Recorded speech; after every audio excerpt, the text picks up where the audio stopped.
నమస్తే. సత్యసాయి శత జయంతి వేడుకలకు ప్రధానమంత్రి గారు, సీఎంలు, వివిధ రాష్ట్రాల నుంచి ముఖ్యమంత్రులు, ఉప ముఖ్యమంత్రులు, అలాగే రాజకీయ నాయకులు, వ్యాపారవేత్తలు అందరూ వస్తున్నారు. అంటే దీనికి ప్రధాన కారణం ఏంటంటే కరూరు జిల్లా అయినటువంటి అనంతపురం జిల్లాలో సత్యసాయి ట్రస్ట్ ద్వారా ఎన్నో సేవలు అందించారు ఆయన.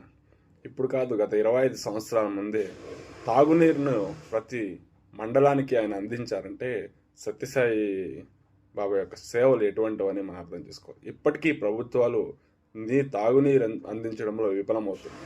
అయితే అప్పట్లోనే గత 25 సంవత్సరాల ముందే అనేక మండలాలకు దాదాపు 120 కిలోమీటర్ల 120 కిలోమీటర్ల దూరానికి కూడా సత్యసాయి ట్రస్ట్ ద్వారా తాగునీరు అందించారంటే ఆ ఘనత సత్యసాయిది. అలాగే ఎంతోమందికి వైద్య సేవలు ఒక 15 సంవత్సరాల ముందే అనంతపురంలో చాలా అత్యుత్తమ వైద్యం ఎక్కడ ఉంటుందంటే సత్యసాయి పుట్టపర్తిలో సత్యసాయి హాస్పిటల్లో అందుతుందని అప్పట్లోనే ప్రచారం.